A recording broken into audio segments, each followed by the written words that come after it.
Hey there, I'm Monty Carman. I'm in the CTE department. I'm also the Canvas controller on site. I'm going to be talking to you today about asynchronous learning.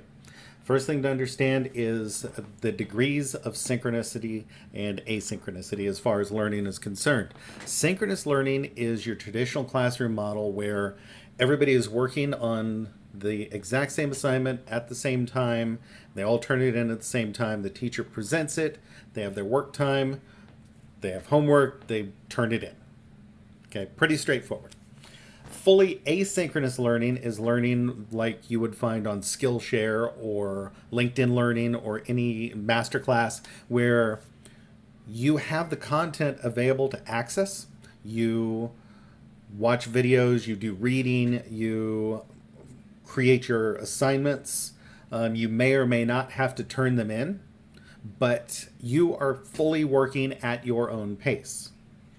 Now, typically where K-12 is, we land somewhere in between, okay, when we're talking about online learning. So what we're looking at is how to create that content that is going to be posted online that students can watch at 11:30 p.m.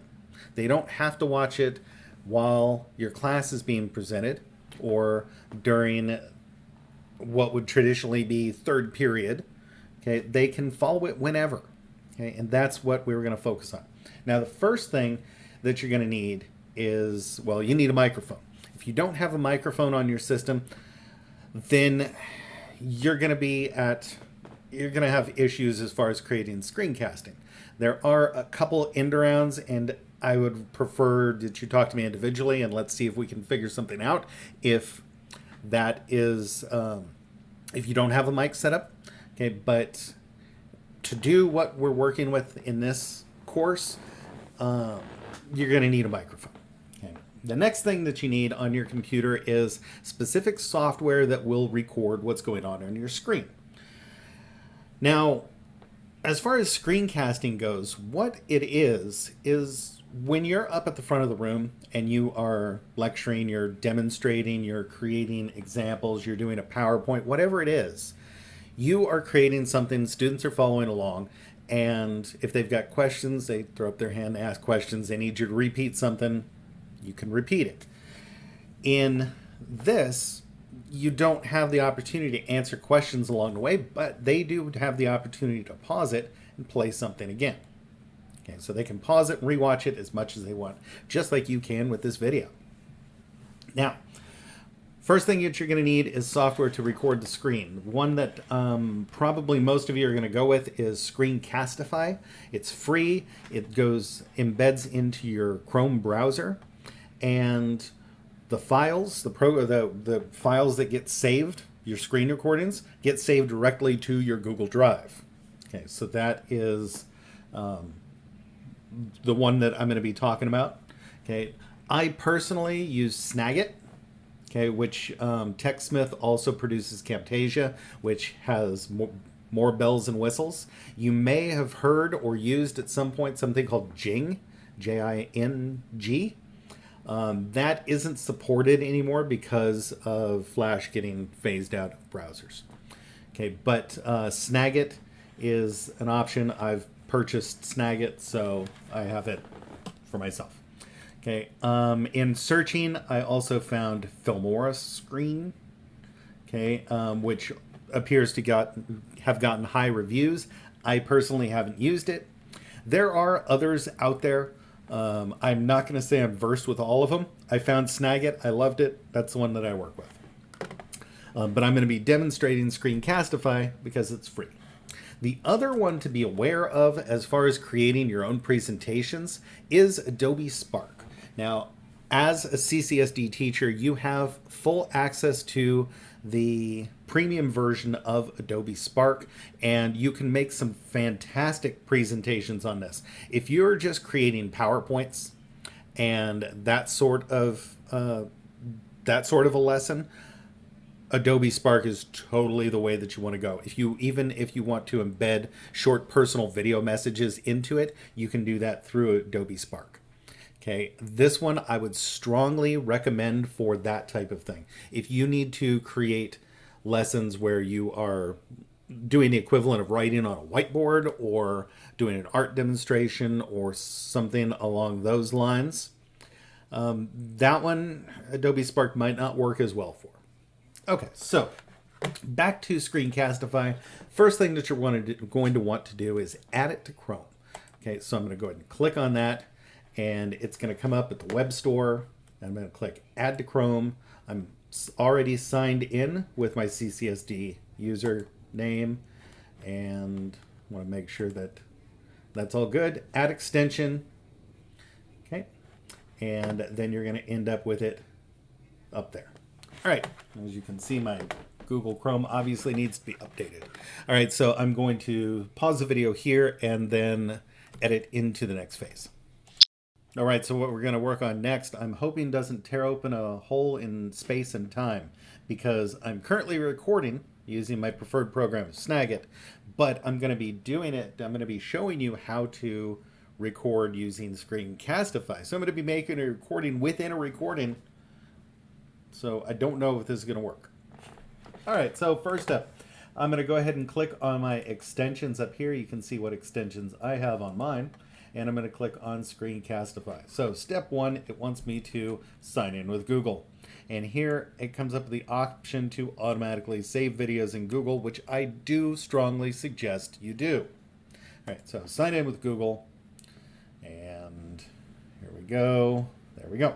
Because my Chrome browser is already signed in as me, it automatically puts me in. Okay, so to enable the features, please allow the following permissions. Camera and microphone. I don't have a camera on this computer, but I do have a microphone, obviously. Drawing and annotation tools, which we'll get more into that later. Go ahead and click Next. I want to allow that. It wants to use my microphone. I want to allow that. I'm an educator. I'm at grade school. Looks like you're all done. Hooray, you're ready to start. All right. So there we go. All right, we have a video right here, a link you can take to how to make your first recording, and I'm not going to go through that at the moment, but you're welcome to watch that. So I will go back up to my extensions here, and now that I've logged in with Screencastify, when I click on the Screencastify screen video recorder, it comes up with this. All right, so you've got it with Screencastify, you have a 5-minute limit per video. Okay, so that's one of the reasons why Screencastify doesn't always work for me. Okay, but really, your videos should be 2-3 minute bites anyway. That's just a kind of a best practices sort of thing, but my tutorials sometimes drag on a little bit. Anyway. You can see my microphone bouncing right here, showing that it is working.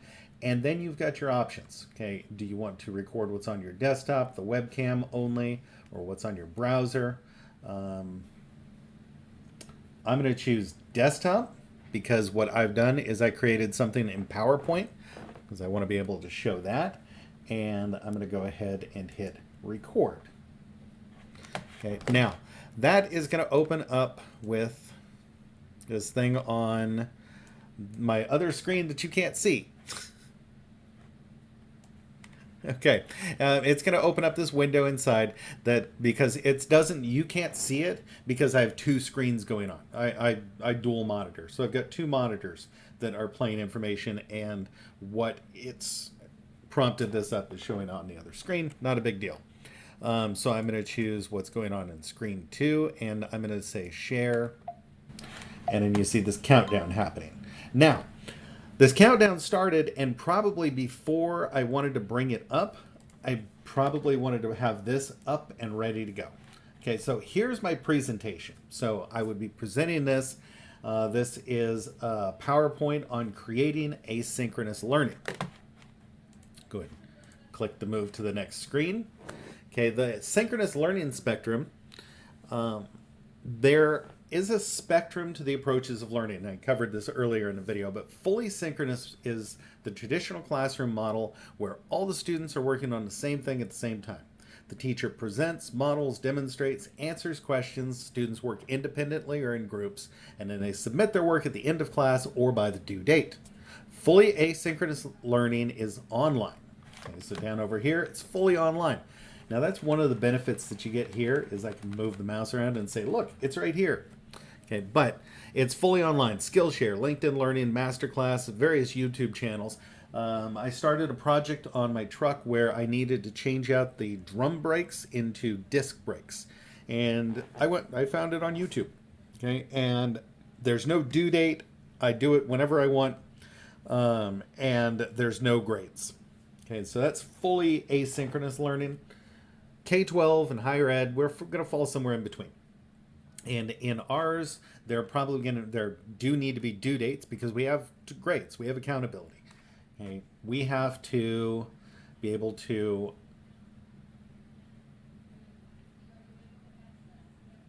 forgot where my brain was going right there, but you understand. Okay, it's somewhere in between fully synchronous and fully asynchronous. Now, offline versions, fully synchronous would be your traditional classroom. Fully asynchronous would be reading a book, creating an art piece, working out a math problem on your own, whatever it happens to be, some kind of historical research, that would be fully asynchronous. If it's entirely for your own passion, cool, go for it. Okay, clicking on to the next one. Okay, so your slideshow would continue. Hopefully you wouldn't be as long-winded as I am because you've only got a 5-minute limit with Screencastify. You want something more, you're probably going to have to pay for it. Okay, but you can also record it into little bite-sized segments. Okay, and I'm also going to be showing you how to create something in Adobe Spark. Right, so when you are done recording, I have an option down here that says Screencastify, screen video recorder sharing your screen, and I say stop sharing. My Screencastify is done. There we go. It tells me I made my first video. Okay, so I'm going to skip the tour at the moment, and now it's saving to the drive. And then it's going to be a matter of finding where it is saved on the drive, which I'm not going to go through that process with you, but there it is. All right, now the next thing that I want to get into is what to do with it after you've got your video. So, like I said, you can go up here and get your shareable link, but you'll also notice that included in here is to get the embed code. Okay, it's already saved to your drive. Okay, so if you get the embed code, you're going to get this HTML snippet into any web page to embed the video. I can just click copy the embed code.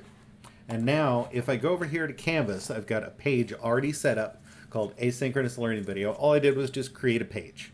Okay. Now, in order to put in embed code, if I just copy paste this, it's going to go in there and I hit save and all it's going to do is show that. Doesn't embed anything. Okay, so let me go back to edit. Okay, and I'm going to remove that. Down here is your switch from raw to HTML, or raw to raw HTML editor, as opposed to the rich text editor. Okay, when I click on that and then I paste that code and I flip back here to my rich text editor, you'll see that thing appears on there. Okay, so that's the way that you want to embed your learning into it. You can embed it into an assignment, or you can embed it into a page, or you could even embed it as the intro to a quiz. I mean, all of that will work. It's just a matter of what context it is, what does it apply to, and how you want to put it in. Okay, so from here, I click on that, and I can play it. This countdown started, and probably before I went. There we go. Okay, so there's that. And this is the short little clip that I just made of the video inside the video that managed to not tear a hole in space and time. All right, so that covers that. The other ways that you can do it, you can embed it to YouTube. You can export it as an MP4. I would not recommend that because you have a limited amount of space on Canvas, and uploading a file takes up some of that space, whereas you're just embedding from your Google Drive, doesn't take up any room. All right, so there we go. And then I'm going to pause here and then work on the next part of this. All right, next thing that I want to show you is using the drawing and annotating tools. Okay, so if you want to create a demonstration that it requires, like you would on a whiteboard. Okay, so you would get up there and you draw things. You can do so by opening up like a Google Slides. Okay, it won't allow you to use the drawing and annotating tools on every web page, but you can on Google Slides. If you get a message, so for instance, if I go here to Bing and I click on that and I click on Screencastify, you'll see an option down. You'll see down at the bottom a warning that says drawing tools are unavailable on this tab. Okay, but on this one, it will work. All right, so Screencastify video recorder. All right, you see it shows just like that. Okay, so first thing I want to do though, if I wanted this to be like a whiteboard, is I'm going to get rid of this other stuff. And I don't need themes open because I just want it to look like a whiteboard. All right, so I can click on Screencastify, start my screen recording, and go ahead and hit record from my desktop. Runs into that same thing I was mentioning before where it shows two different screens for me. All right, so we're actively recording. I can do my demonstration. Now, I should be able to click on Screencastify and get my drawing. Oh no, there's my drawing options. I knew they were around here someplace. So I have drawing options down here. Okay, so I teach animation. One of the common things we would do in animation is a bouncing ball exercise. So this could be one way that I do it. That is a pretty lopsided looking ball. But if I'm just trying to get the idea across, okay, that'll work. Okay, so I would indicate how the ball is going to travel and that its bounce is going to reflect something about the material that it's made of. Okay, if it's got, if it's a light rubber ball, it's going to bounce pretty high, but it's not going to bounce as tall as the previous one. Okay, so that has to be a little bit lower.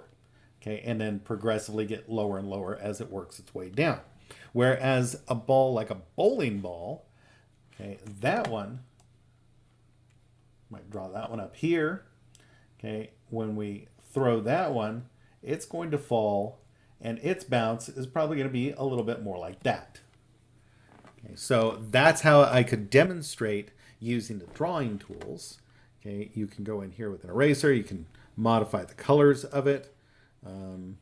Again, not sure how all these work. Oh, focus. Oh, the focus mouse is very nice. I've seen other presenters do this. I have never used this one, as you could probably note from the surprise in my voice.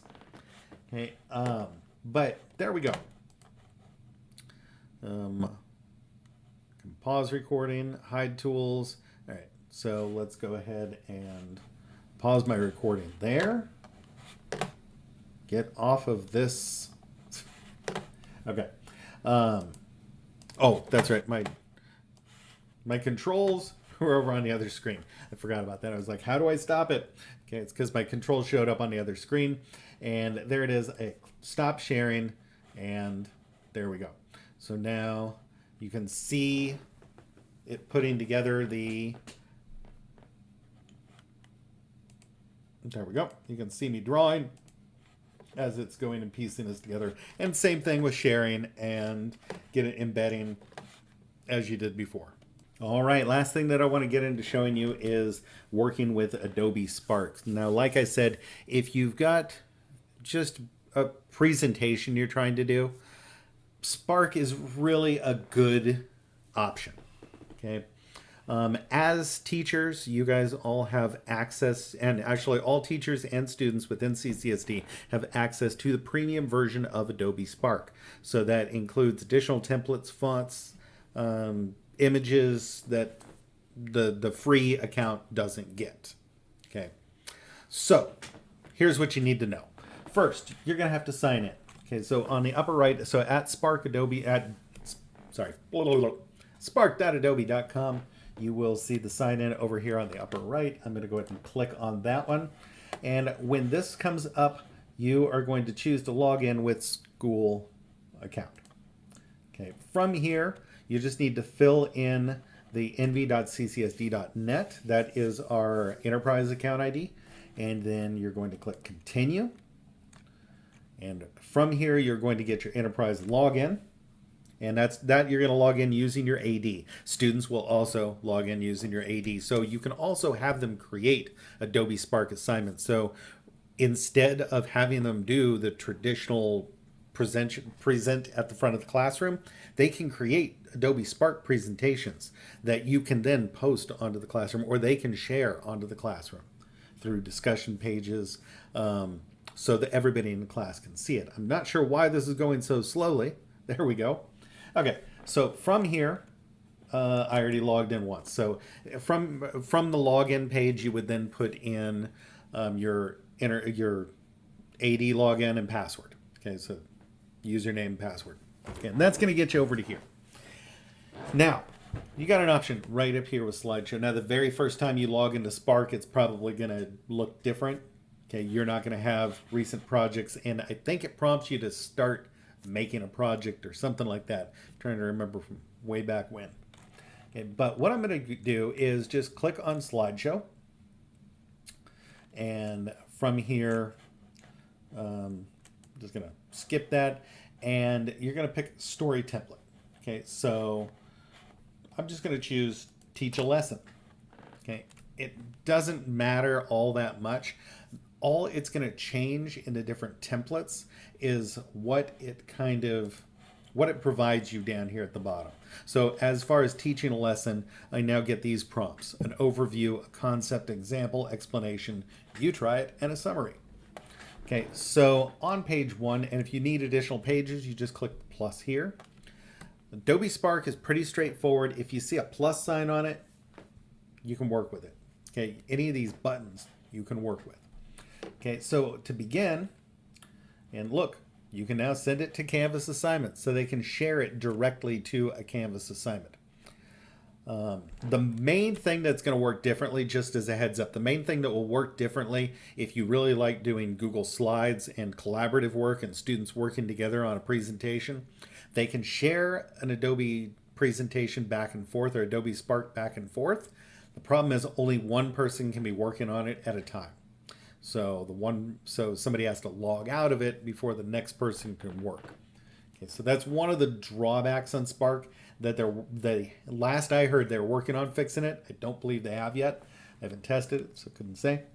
All right, now anyway, I choose photo here. I can find free photos. It's automatically going to take you to copyright-free photos.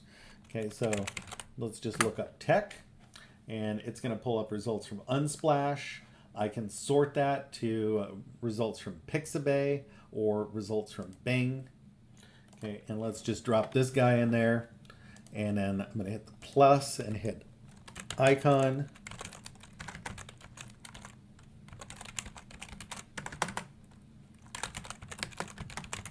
And if I'm creating a program on asynchronous learning, I can change it right there. I can set it up right there. Okay, now something in my layout is not working right with my text. There we go. Okay, now it's spaced out correctly. All right, so that is slide 1. Slide 2, I move in, I drop in my images. Now, here's the thing that is really nice with Adobe Spark is if I'm doing a presentation on asynchronous learning, okay, and I've got that content, okay, I'm talking about, oh, sorry, I have to allow it to use my mic. I just have to click and hold on this, and then I can start speaking into it, and it's recording as I go. And I can talk about the difference between, or the spectrum in asynchronous versus synchronous learning, and what the two different concepts are and how they work together as it starts going. Okay. Oh, there we go. So I recorded for 17 seconds. Okay. As you're going along, it's going to start prompting the student or you that, hey, you're talking a lot for this one slide. It provides a lot of good guidance in terms of how much to talk. And I don't, because I tend to leave you on one screen and talk too much. Okay. I need to learn from my own lessons.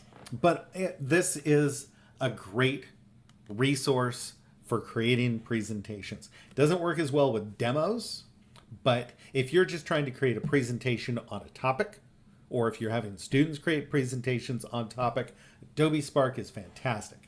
Now, as far as embedding it, what I can do here is if I go here to my apps, and if you haven't covered this in one of your other classes as well, you also have Google Drive here. You can link things directly from your Google Drive into your Canvas pages. But I'm going to choose something from Adobe Spark here, and if this is working, there we go. It opens up all my Spark projects that I've ever created, and I can click on that and say attach. There we go.